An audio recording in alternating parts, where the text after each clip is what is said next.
Okay, thank you and welcome to tonight's webinar, the first in a series of members webinars, which we're delighted is going to be about Spring Conference coming up this weekend.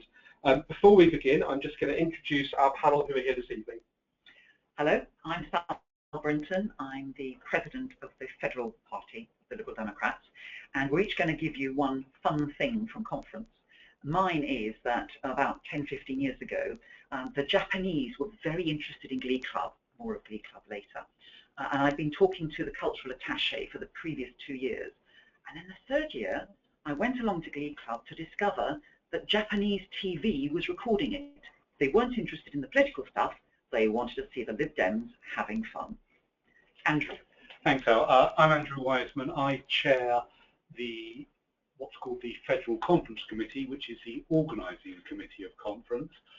The Federal Conference Committee is elected by all those that are eligible to attend conference, and from now onwards that's all party members. I'm a volunteer and my day job is a solicitor. Now, in terms of conference, I've been coming to conference for more years than I'm willing to admit, but I think the main thing for me with conference I just enjoy so much is meeting up with people that I see each year. I must say don't keep in touch with them during the year, but twice a year at conference we meet up, have a chat. So I'm meeting up with a lost friend who just lost touch with, and then see again at the next conference. Hi, I'm Emily. I was a first-timer last autumn conference, and I'm now volunteering with the team that is prepping for Spring Conference this weekend. My favourite memory from my first conference was probably meeting Paddy Ashdown at the first Lib Dem conference pint, which was very entertaining 10-15 minutes or so. Just to say that there's a handout that you can download, which is a copy of the agenda and directory for Spring Conference. That's just one document. If you come to Autumn Conference, it's two, but you will find everything you need to know in here. Andrew and I are just going to speak for a couple of minutes first, introducing you to some of the key topics, which we hope will also spur you into submitting questions. And then hopefully by then we'll have questions from you and we can answer specific questions. So I'm going to kick off, and just to say that Andrew's favourite thing is actually the key thing to recognise about conference. Because sometimes, particularly where there aren't many Lib Dems in your area, the chance of coming to conference, you meet people for the first time who very rapidly become friends, because actually part of being the Lib Dems is about believing in the same philosophy and being able to talk to each other about things that we campaign on and everything else. So I'm going to start by saying the social side for me is as important as the formal bit of conference. And if we're one family, that also means that if you get lost or you don't know what you're doing, ask anyone. Someone with a formal lanyard will be there to ask for help. Our students wear yellow sweatshirts, so they're easy to identify. But you don't need to worry about that, because actually nobody minds being asked. And if it's another newbie at conference, they'll tell you that. It's great. Find someone together to help. The other thing I always say to people is, if you know somebody in your local party or your area, then make contact with them before you go up, because usually what happens is people get together to go for dinner. And nobody minds expanding the group going out. It's not usually a massively formalised thing, but just do that. And if you arrive and you don't know anyone from your area, there'll be plenty of people that you can talk to in the bar or at a fringe to make that contact. And that brings me on to fringes. Fringes are the less formal part of conference, where you get together to hear somebody speak. It's all in the directory. And you can ask questions at that. If you don't want to make a speech on the main stage, then that's a good place to start making speeches, just to try things out. And then on Saturday night after 10 o'clock, we have Glee Club, which is when we come together.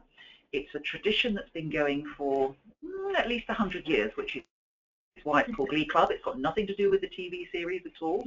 And there are songs whose tunes you will recognise, but the special Lib Dem and Liberal words written to many of them, including The Canvasser Cometh and Climb Every Staircase. So you will enjoy that or find it very strange, but it's definitely part of the routine of conference. So those are my starting points. Andrew, what about yours? I think you've dealt with the social side, so maybe I'll talk about a little bit about the policy making side and some of the other aspects. Firstly, there's the auditorium. That's the main part of conference. That's where the party makes its policy. You get the chance to go along, and all members get the chance to go and vote on the policy. The actual motions we're going to be discussing will be set out in the. There'll be a series of amendments to those motions, which will be set out in a publication called Conference Daily, and that will set out what amendments we're taking and when and how they're going to be dealt with. So there's the auditorium. You get the opportunity, if you want, to go to put in a card to ask to speak and to actually make the point you want to make on those policy motions. But as well as a formal sort of 3-minute speech from the platform, you can also, on some of the longer debates, put in a card to make a short 1-minute intervention. Less formal than the speech, easier to make, and if I'm going to be honest, first time round, less scary to do. So certainly well worth thinking about. But as well as the auditorium, there's lots of other things going on at conference. Sal's mentioned the fringe. There's also Q&A sessions. These are small meetings, 30, 40, 50, 60, 70 people in a room asking questions of our spokespeople. So asking them what they're doing in Parliament, what's going on in Parliament, what they're doing in terms of putting our message out to the wider public. Really good opportunity to be able to ask a question on a very specific area. There's training. At a conference, there's huge numbers of training sessions, giving you the opportunity to learn how to do everything, ranging from speaking to canvassing to data protection to lots of things, really well run, often by volunteers, sometimes by paid staff. Once again, not something else to think about going to. The main thing I would say is plan what you're going to do, think about what you're going to do, but leave yourself some what I describe as me time. It's very easy to plan your schedule from 7:30 in the morning until midnight. You suddenly realise you haven't actually had time to have anything to eat, haven't had time to sit down, haven't had time to, dare I say it, leave the conference venue and maybe have a little wander around York. Lovely city, well worth visiting. I'm not being paid by York Tourist Board to say that, but it is important. This is a weekend. Enjoy yourselves, enjoy conference, but also look at what else you can do in the surrounding area. Now, have we got some questions yet? Have we received some questions? Yes. Just before we go on to the questions, just a reminder for those that have come onto the call since we started, if there are any issues during the call, if you're having any problems with your connection or not receiving anything, there's a button that you can raise your hand virtually and then I'll respond to you directly. Also, do ask questions as we go through. There's an option, if you're using a tablet, you'll see a question mark. You can click on that and field your question. If you're accessing on your computer, you can click on the questions tab and ask anything you like, and we will field the questions to Sal, Andrew and Emily. So a first of a few questions that have come in so far, and I'm going to let the panel decide who is best to answer these, but what would you recommend for first-timers as a must-do? I think we need to start with Emily on that one. So what really got me into conference to begin with was the first-timers reception on the first night of conference. There you get to meet everyone else who's first-timers, everyone else who's usually nervous. It's a really great way of just finding a little group. From that evening onwards, I found a kind of Lib Dem group that I hung out with the rest of the conference, and we're planning to do the same this conference, which will be really fun. Also, definitely go to the rally. It kind of epitomizes everything that's what's great about conference and what's great about Lib Dems as a whole as well. You kind of really get a feel for know what it means to be a Lib Dem member, what it means to be kind of fully fledged liberal. I don't know, it's quite, and it's really fun as well. The atmosphere is really incredible, but get there early. I nearly didn't get a seat when I went. And also, I would try doing a mixture of everything to get experience, so to make sure, I mean, I missed out on training, and I really regretted that. I had timetabled it in, but try and do a little bit of everything so you kind of experience everything as well. Also, something that's great, a little bit more the Lib Dem Pint conference. You can kind of go to a pub and drink with other Lib Dems, which is always great fun. So yeah, I'd say those are my 3 must-dos. Andrew, have you got anything to add to that? No, totally support. First timer, immediately after the rally, you go to the first timers reception. Yes. You'll have an invitation. You'll get an invitation by email, so certainly go to that. And I've got one other point to add to that, which is if you are absolutely bursting to say hello to Paddy Ashdown or any other famous Lib Dem, do it, because we are all just members at conference. So have the confidence to go up to someone and say, I really admired what you were doing, or why on earth did you vote that way? Because conference is when your parliamentarians are accountable to you as well. Just stop them in the exhibition or anywhere to have that quick word. Great, thank you. One that quite a few people have been asking, what on earth is Glee Club? Right, well, Glee Club is run by the Liberator Collective, and in addition to the songs that I was talking about, we hire as a party 2 very large halls put into one, and from about 10 o'clock till the voices run out, which can be as late as 1 o'clock, 2 o'clock, 3 o'clock. 3 o'clock. We meet together with someone playing the piano and various people leading the singing. And there's a songbook that you can buy on the evening, or you peer over somebody else's shoulder. And it includes some well-worn favourites from England, Scotland and Wales as well, such as Flowers of Scotland and various Welsh songs. And we just have a good old time, and there's a bar that runs quite late, so you can buy drinks and keep going. As I say, it's worth popping into the first time, and if it's not quite to your taste, you can at least say you've been to Glee Club. Andrew, anything you want to add to that? I would just say the other thing about Glee Club, it's not just about singing. People get up and they do short sketches, short turns, and if you want to hear Paddy Ashdown tell the same joke every year, which is incredibly funny the first time you hear it. Sorry, certainly go to Glee Club. At some stage during the evening, Paddy will be on the stage telling a joke. Similarly, other quite senior and what you might view as serious members will be standing up, telling a story, doing a little sketch, something of that nature. So it's not just about singing, but as Sal said, well worth popping into. Give it half an hour and then decide whether it's for you. It's not for everybody, but it is an amazing spectacle. Okay, a couple of more questions coming in, and just a reminder, do please ask your questions as we go through, and we'll try and field as many as possible to the panel. Love the conference app, but when will the map be updated to show York? The conference app, the latest one, hasn't been released yet. We tend to leave it till just before conference, before it's updated, so people they've got their agenda and directory either because they've been posted to them or they can download them from the website anyway. With the conference app being updated normally about 3-4 days beforehand, and we'll be sending out an email to everybody. But the conference app is great. It is one of the things we want to try and build on, so any feedback on it will be greatly received. Thank you. Just a couple more then for now. There is so much going on at conference. How do I manage my diary? Right. Emily, do you want to have a go at that one? Yes, okay. So my first day at conference, I saw in the agenda, I was like really super organised for it, that there was something going on about 9 in the morning on the first day. So I got up at 4 in the morning to make sure I could get to Bournemouth in time. Obviously, there wasn't actually anything I could actually attend until about 3 in the afternoon. So I had 6 hours where I could sit down with the agenda.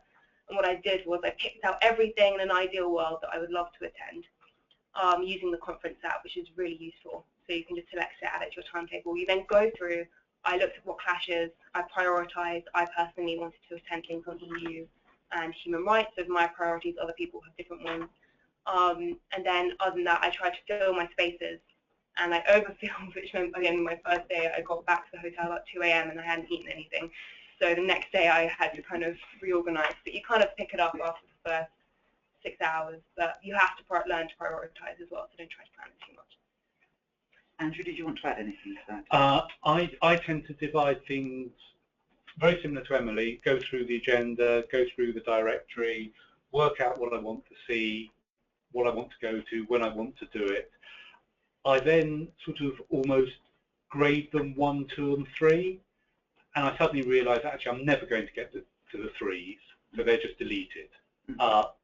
And as I said earlier, I do make sure that I build in some me time, even if it's just for half an hour, quiet time, having a cup of coffee. Often I get disturbed, someone comes up, chats, which is great, but just building a bit of time for eating and just calming down. Okay, great. A question now about training. What training sessions have you attended at conference, and what have you found especially useful?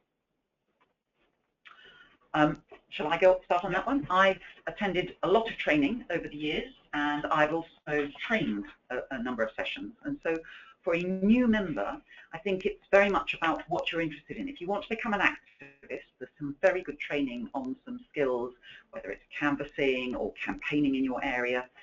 We don't do a very big training session at the spring conference. There's more at the autumn conference, but there's still enough here. If you are interested in becoming a candidate for Parliament or candidate for council, there's some very specific training for that. And I think one of the most impressive ones I went to right at the very start of when I became seriously interested was on public speaking. And that's useful. It's not just useful for your life outside conference, but it's also useful for thinking about how you might make a speech at conference as well. Andrew, is there anything you want to add to that? I think from my point of view, over the years I've been to lots of training sessions, and I've always picked things that are relevant to me at that particular moment in time. Currently, the sessions that I think are really useful, really good, are basically related to conference, because that's what I'm interested in. So whether it's speaking at conference, how policy is made at conference, writing a policy motion, getting policy motions accepted onto the agenda, so those sort of sessions. But then that's just because conference is my thing. Just to say that about 10 years ago at Bournemouth, Brighton, beg your pardon, get the right venue, I was running a training session for women-only future MPs, and there were 2 women there that myself and the other trainer didn't recognise. And we went over to them and asked them to show us their lanyards, and they didn't have them. And it transpired it was 2 Conservative women councillors who had heard that the Lib Dem training was so good that it was worth getting themselves in for. I'm pleased to say they shortly afterwards defected to us and then stayed with us. They may still be with us, but it was great fun that our training had got to other parties as being really good, and it still is. Great, thank you. How can I volunteer for a conference, and what roles do volunteers play? There are lots of roles that people do at conference in terms of volunteers. The first, and I'd say the most obvious one, are the conference stewards. Sal mentioned them earlier, and they are volunteers. They turn up at the conference, they help out. They may be doing everything from counting votes in the auditorium through to showing people around the conference venue, helping people in terms of what they want to do, where they need to get to, doing photocopying, doing layouts for things. So there's lots of things that they can do, and as conference stewards, amazingly helpful. Conference wouldn't run without the conference stewards. It's a great way of getting to conference. I don't know whether I'm allowed to say this, but it's a great way of getting to conference without having to pay. You've got to do a bit of work for it, so you've got to give some time, but it's a great way of getting to conference, and actually even getting a bit of an allowance as well to help you towards accommodation. So conference stewards are the obvious ways, but there's also lots of other things. A lot of the voluntary groups will have stalls in the exhibition, and if you're involved in one of those, so whether you're interested in Lib Dem Friends of Palestine, Lib Dem Friends of Israel, Lib Dem Friends of Turkey, the Agents Association, the organisers, candidates, lots of different organisations, and all of those are staffed, their stalls are staffed by volunteers. So the Lib Dem History Group, they all have volunteers, and you can get involved in conference that way. Great, thank you. Just a question around terminology, I think, around conference. What is a party body? Well, all groups of organisations have their own jargon, and what we mean by a party body is one that has been formed for a special reason. So an example of a party body would be Lib Dem Women, or the Association of Liberal Democrat Councillors, ALDC, because the other thing is we then always use initials to describe them, and indeed groups like the Friends of Pakistan, the Friends of, there's loads of Friends of, actually, loads and loads. If you're not sure, just ask, because we'll have them somewhere. We're very friendly. We're very friendly. And ALTA, which is interested in land tax value, which is a very specific tax proposal, which is really Lib Dem nerds at their best. Stop yawning, Andrew. And there's different recognising levels. So we have specific organisations and we have associated organisations, and don't worry about the difference between those. But if somebody says they're a party body, it's the name, and that means that's the Lib Dem area that follows that interest and will have good contact. And linked to that, in terms of rules at conference, in the main hall, are there any rules about coming and going? Do you need to wait between debates, or can you just come in late? Well, obviously, I would say that you've got to sit in the auditorium for the whole time listening to all the debates. But realistically, no one does that. And in fact, if I see someone doing that, I would be quite worried. You come in for any stage of the debate that you want to, you listen to a bit. If you're not interested, you find it's not for you, you can get up and leave, or you can stay. It's totally up to you. We don't book people in, book people out. This is a weekend for you to enjoy. So you go to what you want, listen to what you want, and just time things as you want to. Okay, a couple of more quick questions, and then over to Sal to interview Emily. And then we'll have time for questions again at the end. So do keep your questions coming. How do I go about making a speech? Right. Well, the first and most important thing is that you put a card in, and to get a card, you need to go into the auditorium, and the stewards will all have a card. Fill it in front and back. It's very important because when the chairs get together, the chair and the aide of each debate get together to decide who is going to speak, because usually we get many more cards in for each debate than people can actually speak, then what you're going to say becomes important because the chair is trying to balance the debate. You then need to write your speech, so it's quite useful to remember what you've said on the back of the card, which certainly at the longer conference in the autumn it can be quite difficult if 2 or 3 days have gone by. Put your card in as early as you possibly can, and although it's possible that you might get chosen if you put your card in after the start of the debate, it's much tougher for that to happen.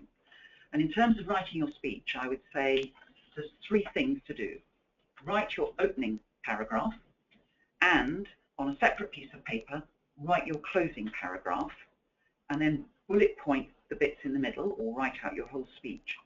The reason that you have your final paragraph on a separate bit of paper is that we time speeches, and a minute before the end, you'll get an amber light. There's a green light, an amber light, and a red light. And when the red light goes on, you're meant to stop talking.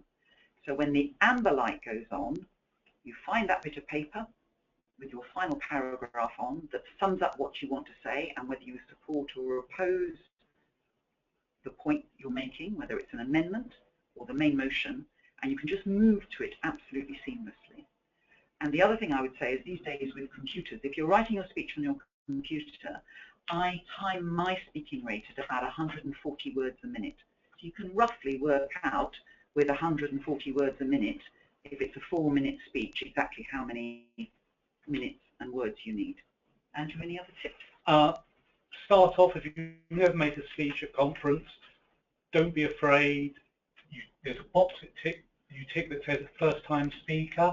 Not only does that give you not a better chance of being called, but it puts you into a category where people think, oh, the chairs will think, let's call that person. It also will mean the chair of the session will announce that. And so people will be more sympathetic, they'll just recognise that. Or just make a short intervention. In the longer debates, you can make a 1-minute speech not from the platform, but from a handheld microphone, it's less intimidating. For those of you who've got your agenda and directory, a lot of this is set out in that on page 13. And just lastly on that, then we'll come back to some more questions at the end, because we're really good to hear from Emily as well. Are there any rules about voting? That's definitely back to you, Andrew, as chair of conference. Yeah, the simple way of saying it is now they're far less restrictive than they ever used to be. We used to elect something called representatives, and so local parties used to send elected representatives to conference. We've done away with that now, and now we've got something called one member, one vote. You may hear it referred to as OMOD, but basically every single member is entitled to vote at conference. You've got to have registered to go to conference. So you've got to register to go to conference, and as long as you've registered to go to conference, your conference badge on the reverse of it will have the words voting, and that means you can vote at conference. And then all you have to do is be in the auditorium at the end of the debate when the votes are taken, and then you'll be asked to put up your hand to vote whichever way you want to. Great, thank you. So now over to Sal to interview Emily, whose first conference was last autumn. So welcome, Emily. And if there are plenty of people listening in who've signed up and then wonder why on earth they did that, can you tell us about what it felt like in the couple of days before you went to conference?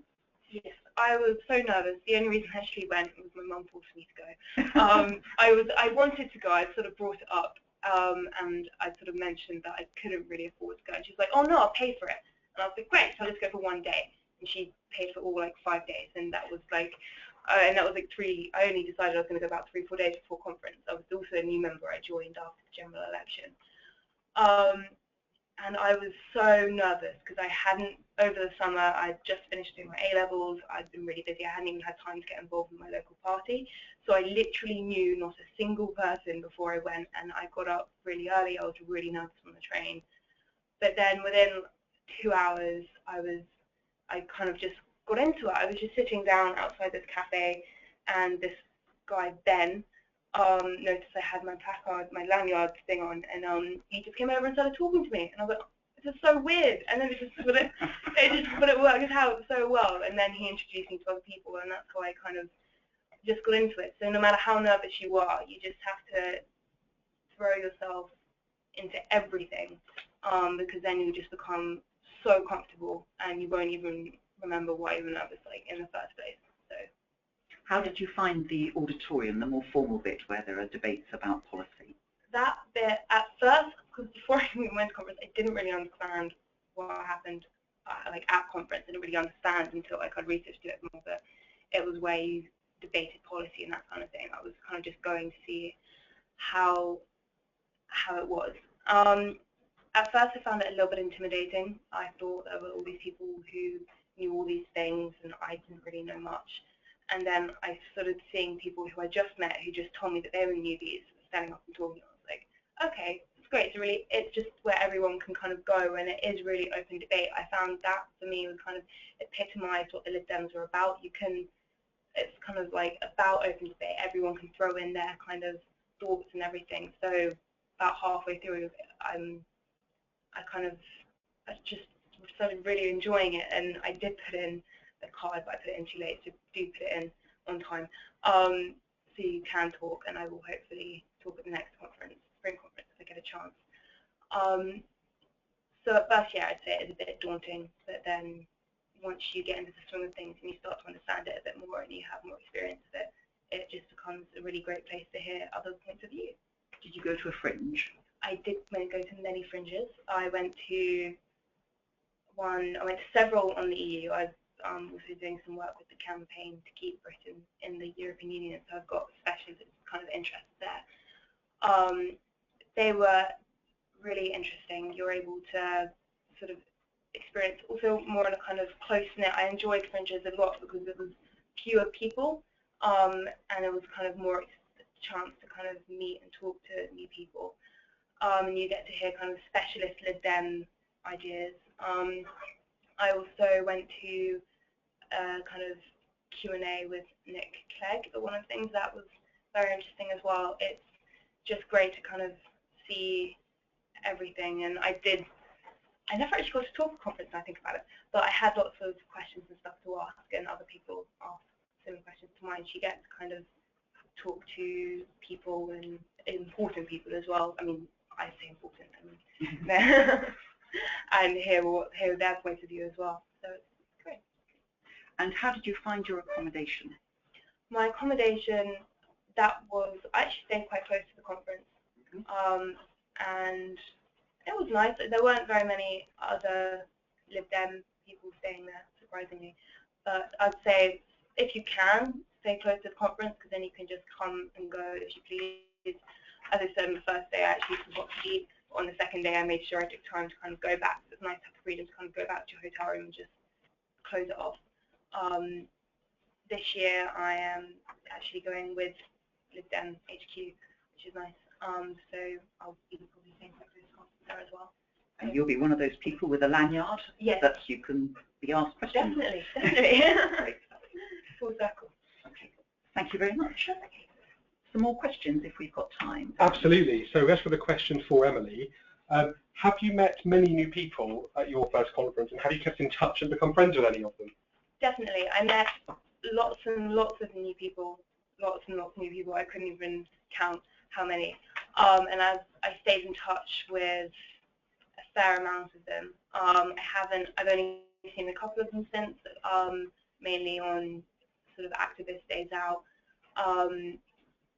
and at Lib Dem Points. They're held most of the country, but we're all stayed in touch, and I'll be seeing all of them again at conference, and it's really nice to know that I'll see them at this conference and then the following conference, and it's just nice to have that kind of biannual, which one is it? So one of the ones, twice a year meeting of seeing Lib Dem friends. And Emily, someone wants to know, what on earth did you make of Glee Club? Oh, I was a bit shocked. At first, I just kind of stood at the back and didn't really say do much. I really wanted to experience it, and so I went with someone I met there. But about the third song, you can't help but sing along. And I mean, I found it hard sometimes just figuring out which song they were singing at first, because not everyone are excellent singers there, but that's fine. But then you just get thrown into it. I didn't do the full Monty. I kind of left about halfway through. Then I came back again. I did see a little bit at the end, but I'd reckon, yeah, the first bit was definitely more presentable than the last bit. But it's definitely very fun. Great. And as a new member, did you feel welcomed and able to mix with, party stalwarts and VIPs? At first, no, because I was walking to the conference hotel, and as I got there, Tim Farron just got out of the cab, and I was just like, huh, okay. And then I didn't say anything, and he just walked in. And then by the end of it, if that had happened on my last day, I probably would have said hi or something. So you kind of get into it. But everyone, in terms of feeling welcomed, I felt absolutely entirely welcomed from the first minute there, from getting all the information and everything. So yeah, definitely. Great. And then a couple of questions to all of you. What are the best ways to keep costs down at conference, particularly in regards to accommodation and other things? Yep. Well, there's a few things. In terms of accommodation, on the party website, there's a link to the local accommodation bureau, which has accommodation at all different levels. There's also a conference Facebook group called Conference on a Shoestring, which is a really good way of finding out things that are happening around conference, including accommodation, rail fares, and things of that nature on the sort of cheaper side. The other thing is talking to other local party members, so you looking at sharing rooms and those sort of things. There's lots of different ways. But as with all things, the more planned you are, the easier and being blunt about it, the cheaper it is. So I put a note in my diary to book my train tickets. They come online 3 months before conference starts. So I put a note in my diary 3 months before conference starts to go online and book my train tickets. I went to conference as a student, well, gap year student anyway, so I literally had no money. Go to all the fringes that serve free food and free drinks, take a coach and I didn't have to for my last conference because my mum was very kind. But I don't have to use this one because I lived at HQ. But in terms of for Brighton or for another one, coaches cut the cost by an absolute mile. You can get coach tickets from £5. So yeah. Great, thank you. We've got a new member who's going to be their first time going to conference, and they're saying that they're shy. How should they get about talking with the person sitting next to them? Okay, I had a similar situation. So I met this guy, Ben, who introduced me to other people as well. But then on my first night in rally and stuff, I was in situations where I felt like I was just sitting there on my own. And I didn't actually, I'm not a very shy person, but I was suddenly very shy when I went for the first time. It was when I got to the first timer's reception. It's almost forced. I mean, that sounds bad. It's not forced, but you can't help but talk to other people. And even if you don't want to talk to anyone else, it is a 99.9% chance that someone's going to come up and introduce themselves to you at first timers. And if you really don't know anyone, go up to a steward and just say, can you introduce me to one of your friends or something? I'd say do something like that, because then you'll be, just swept into a lived-in group. Yep. Everyone's very welcoming, which is making the first step again. Great. Someone's asking, if there is a burning issue that they want to voice to somebody, where should they go, whether it's an opinion or a policy issue? Right. Well, I would say that if it's a policy or opinion that's being debated, then actually find one of the movers of the motion, because they're the right people to do that to. Don't ask the chairs and aides, because they're being absolutely neutral and they're going to manage the debate. But in the directory, it will actually list who is going to move the motion and who is going to summate on the motion. So if you want to get an opinion over, it's certainly worth saying it to them. Andrew, is there anything else you want to add? I think in terms of if it's something started at conference, the movers or summators, but also if it is a concern or something that's happening at conference you want to talk to someone about, any member of the conference committee. Mm-hmm. And the conference committee has a help desk, which is staffed a couple of hours each day, and there'll always be a member of conference committee there. Or alternatively, ask a steward or go to the information desk and get them to call one of the members of the conference committee, and one of us will come and find you and talk to you about what the issue is. If it's something that's wider, that's not happening at conference, then maybe talk to a member of the Federal Executive. Absolutely. The Federal Executive members also, they have a help desk, and that you can go and talk to them. But the way to find all these people is, once again, keep on saying it, go through the stewards, speak to the stewards, ask them, particularly there's an information desk, go to the information desk and they'll put you in touch with the right person. And I'm chair of Federal Executive, so if it's something to do with the party, then you can ask me, and if I'm busy, then I'll certainly take a number and get back to you. But the whole point about conference is that we're all there for questions, exactly those sort of questions from them. And just on conference overall, how many people are we expecting this time, and how many first-timers? As you can tell from my stutter, I haven't had advance notice of any of these questions.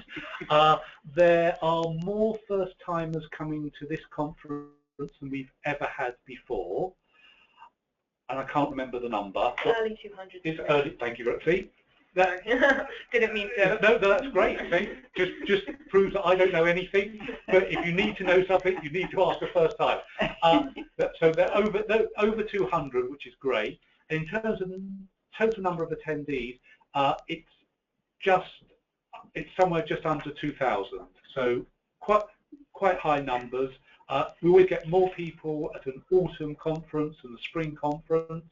But in terms of numbers of first timers, more than we've ever had. Can I just say, I do sit next to the whiteboard that has that written on, so that's why I know it. And I don't open my emails to check, which is what I should be doing. Thank you. And finally, is it okay to approach someone and chat to them, like Tim Farron or one of our MPs or peers?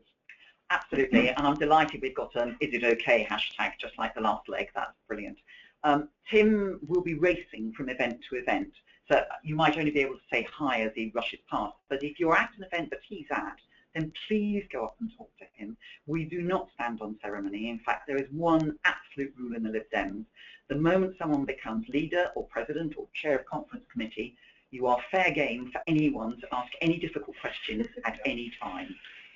No question about it. Leaving aside the chair of the conference committee, but in terms of MPs and peers, parliamentarians, don't hesitate to go up and talk to them. We've joked about sort of first-timers feeling nervous and standing there without... Everyone feels like that. If you walk into a room where you don't know somebody, lots of people get nervous. That applies to the parliamentarians, to the chair of conference committee, so do come over and talk to us. We want to hear from you. We want to know what you're thinking about conference, and we want to know your views about what's going on. It's really important. And actually, there was a really good question that we had earlier on. If you don't know what to say to someone, perhaps your first question might be, it's my first time at conference, what do you recommend that I do? That'll get everyone talking. Okay, so I think we're coming to the end of this webinar, and I want to thank both Emily and Andrew, and to say this is the first of a series of members' webinars, and we're very keen, A, to hear from you about how you found this particular one, but B, if you want a webinar on a particular topic, let us know, because we're now planning out at least one a month for the rest of the year. And thank you for listening to us, and I'm going to hand back to Dan just to finish. Great, thank you very much, Sal. A huge thank you to the panel for giving up their time tonight. It's been a really worthwhile webinar. We've had loads of questions. We've answered most of the questions. Any we've not had time to, we will follow up. But if there's anything that occurs to you after tonight, and indeed, as Sal said, if you've got any ideas as to what topics we should focus our future member webinars on, please send your email to me at training@libdems.org.uk. That's training@libdems.org.uk, and we'd be delighted to get your ideas. We will be sending out a link to the audio from tonight's webinar, so if you want to listen back, you'll be able to. And thank you so much once again for attending.